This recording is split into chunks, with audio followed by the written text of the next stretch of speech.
everyone, welcome to or welcome back to my channel. I'm Dawn, and you know I love couture, and I'm guessing you do too, otherwise you wouldn't be tuning in. If you don't like luxury, if you don't like couture, if you don't like bags and beauty and whatever else comes under the luxury umbrella, this is not the place for you, because that's what my channel is all about. So today I have a really special video. But before I get into today's video, I just wanted to share with you, this is the Hermes nail polish, and this is in the color Gris Etoupe. And I don't think that they have this color anymore. Guys, I did my nails last Sunday.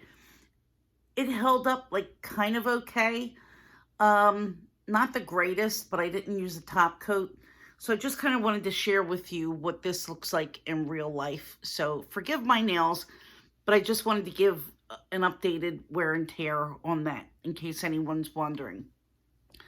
I have today my vintage Burberry scarf that I bought probably 20 years ago or so in an attempt to dress myself up a bit for today's video. So without further ado, I want to share with you today my very first luxury handbag purchase. Yes, my first Louis Vuitton.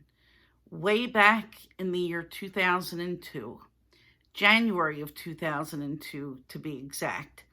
Back when dinosaurs roamed. Back before there were smartphones. Back before social media. Way, way, way back in the day when you actually had to make a telephone call if you wanted to talk to someone. When your idea of passing a message was to write a note and just hand it to somebody. You know, it was a different world, and it wasn't really that long ago. Well, almost 20 years, but it just seems like forever. We didn't have a million cable channels like there are now. There was no on-demand. Most luxury websites had their stock, but you weren't able to actually shop on the website. You had to go into the boutique, and you had to look around, and you had to, you know, maybe see what you wanted on TV or on a model in a magazine, or you saw someone in the street.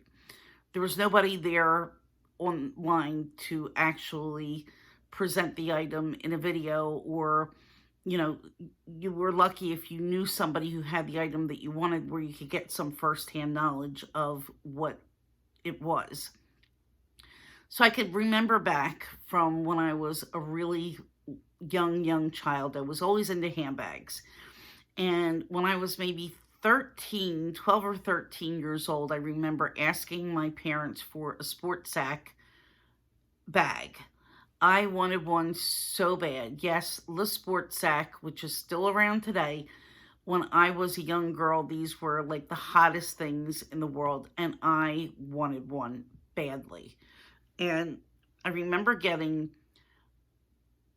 a tote bag, kind of the color of this Etoupe, and it folded up into its own little pouch, and I just thought that I was just the hottest thing on the planet. It had a burgundy interior, and I will never forget that bag.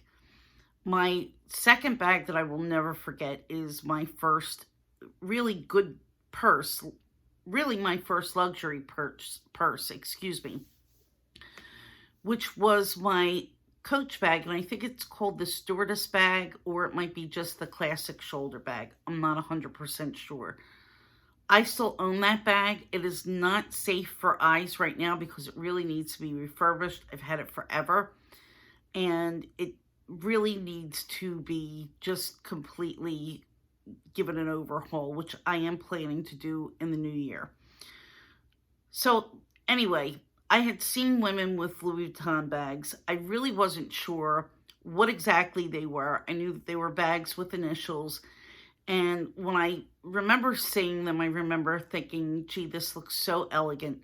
The colors on the monogram look so elegant.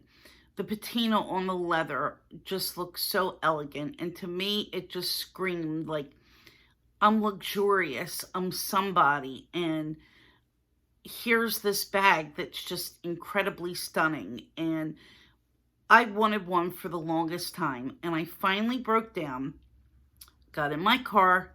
I drove to the Saks boutique, which was inside of the Louis Vuitton boutique, which was inside of the Saks Fifth Avenue on City Line Avenue in Philly, which no longer has a Louis Vuitton boutique, by the way. And I was browsing that day, and when I was browsing in the shop, I narrowed my choices down to either the mini bucket bag or the Speedy 25.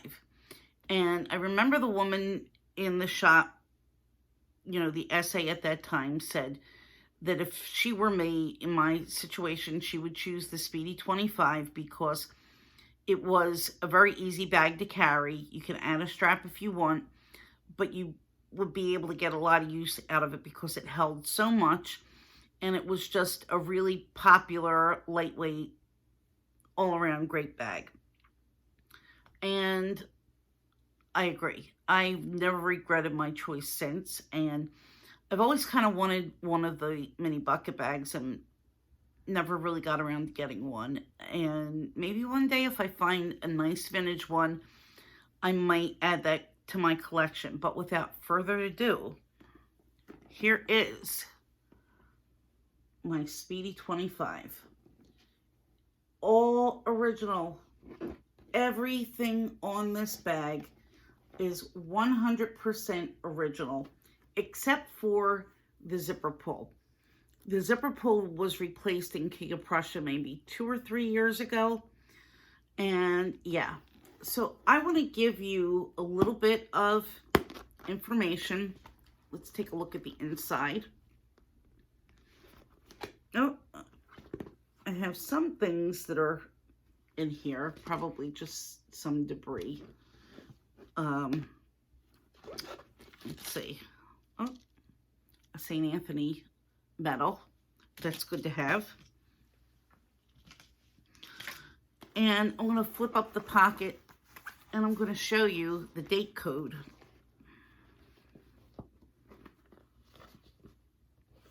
Which is right under here. This was made the first week in October 2001. And yes, made in the USA. So for anyone who thinks that Louis Vuitton made in the USA is somehow inferior, I have never found that to be the case. As I said, this bag is 100% original. I'm going to give you a look at the patina on my handles. And yes, the patina is dark, but it's very even on both handles. You could see how it has a glossy shine to it. And it is patina. It's not dirt. It's just darkened by time and the oils in my hand. The chaps have some spots because I'm sure over the years I've gotten caught in the rain, maybe once or twice. And there's some wear on the trim. Definitely some wear on the trim. I've always kept the lock as an ornament on the side. This tab is starting to get a little bit dry. But overall, for a bag that I've owned for 20 years, I couldn't be happier with this. I mean, that's the kind of quality that Louis Vuitton has always been known for. The hardware on this bag is brass. This is not the gold plating that they use now. The zipper is brass. I've never polished the zipper. I've never done anything to it at all. And you could see, like brand new. My lock, I may have polished with some Brasso, and definitely it could use another polishing, but there's nothing else on this bag that's been replaced, retouched. I've used some baby wipes occasionally to wipe it down and just keep the canvas in good condition and remove some of the surface dirt. But that's it. That's all that I've done. I've had that bag for 20 years come this January. And I love it now just as much as I've always loved it. And it just never ceases to amaze me. Now, I don't know how the Speedies of today are made because I haven't actually seen a new Speedy in person, a brand new Speedy. There's never been one in my boutique. And I don't know anyone who has one, but the canvas on this bag is a pretty thick canvas. It's very sturdy. You can see that, yes, it's still pliable. I've never stored this folded up the way it comes. And if you've bought a Speedy, you know they come flat, sort of like this, and they're folded. But I've never stored it that way. I've always used it and kept it, well, used it of course, but I've always kept it stuffed and I've always stored it as is. I don't always put this in a dust bag because sometimes I just like to leave this out and admire it, to be perfectly honest. But this is just incredible. And again, I don't know what they're doing now, but I've heard stories that the canvas isn't as heavy. I know it certainly isn't as heavy on their other bags, but as for the Speedy itself, I really couldn't say. But this is a very, very sturdy canvas, and the hardware on this is just absolutely gorgeous. It looks completely different, and you could see in time, this is never turned. It's never peeled off. It's never discolored. It's really stayed exactly the same. All of the rivets, everything on it. I mean, it's pretty incredible that it stayed the way it has. But yeah, I mean, when people say that they're not making Louis Vuitton the way that they used to, it's absolutely true, because this bag does not compare to pictures that I've seen and the new bags that I've owned and that I have. I mean, yes, they're beautiful. Yes, they're still good quality. They're Louis Vuitton, but they are not up to quite the standards of the vintage bags, in my opinion. But yeah, I've had this, as I said, since January of 2002. It's never been in the shop for anything. I've never used a strap with it.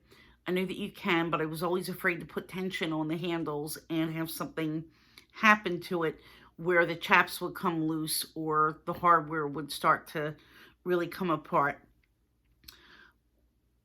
You know, I use this bag very, very, very often. Over the years, it's definitely my most used bag. It's definitely my most loved bag of all the bags in my collection. Well, no, not quite my most loved bag. I have one other bag that's most loved just because of the sentimental attachment to it. But as far as using it, this is definitely one of my top bags that I love dearly.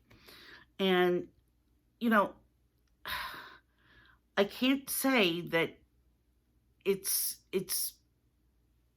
different than a bag that would be made in France. I think that the only difference between the made in France bags and the made in the USA tags are what's on the tag. And if you didn't look, you really wouldn't know the difference. You wouldn't know anything at all about what makes one different from the other, and there would be no issue at all. So, people have it in their heads that you have to buy a bag that's made in France for it to last, and absolutely no, you don't. I will never, never, never part with this bag. I get very offended when I hear people call the Speedy, any Speedy, a basic bitch bag, because this is far from basic. It is far from something that you get when, it's your only option or you just want to play it safe. This is a classic. This is absolutely a classic. It's something that you're going to have in your wardrobe that you're going to use time and time and time again. It's something that you're going to love. It holds so much. It's so versatile. You could dress it up, you could dress it down, you could wear it for work, you could wear it for different occasions. Maybe not with a gown, but you could definitely wear it to go to a nice dinner or to go to a show. It's just something that's really versatile. And I think that people who love the Speedy just love something that's classic, and there's nothing wrong with that. But yeah, again, I was just absolutely blown away and still blown away by how well this is held up. And, you know, back then, the customer service at Louis Vuitton, I believe, was much, much better because I developed a relationship with the SA from the time that I bought this bag. And I was put on the wait list for the Murakami pieces when they came in. I got a call for those, bought some SLGs from Saks. They were always so nice. They were so accommodating, and it just seemed like they wanted to do whatever they could to make you happy as a customer. And now I feel like when you go into Louis Vuitton, you're lucky if they even ask you if you want help. It's just really unbelievable when I think to what they were to what they've become now. And, you know, now it's just like they just don't seem to care. And yes, I've gotten the tab on my Speedy replaced. They did replace a button on my key holder, which needs to be repaired. That's a whole other story. They replaced that free, and maybe being a long-time customer, that helped. But other than that, that's all that Louis Vuitton has ever done. I've never had an SA, you know, develop a relationship since Saks closed the Louis Vuitton boutique. Never had one who was interested in maintaining a relationship and, you know, helping me to get items or to show me what's new or that I could rely on if I wanted to make a purchase. So I just buy from the website now, and I've pretty much given up, where I buy pre-loved. But yeah, so, you know, back then it was much, much different. It was a completely different world when you walked around and people saw that you had an item. If they liked it, they'd ask you, where did you get it? And, you know, maybe want to see it up close, and it would be a good conversation starter. And, you know, if you wanted to buy another bag, you'd have to actually go in the boutique and take a look. And, you know, that's how you bought luxury at the time. But that started my journey. And from that point, buying this LV, I never went back. So if you have any questions or any comments, please leave them in the comment box below in the comment section. And thank you for joining me, and thank you for celebrating the history of my gorgeous, gorgeous Speedy. I'm going to do some more videos in the future about what luxury shopping used to be like. So if you're interested, please come back, hit the like button, hit the subscribe button, and I will see you in my next video. Have a good day. Bye-bye.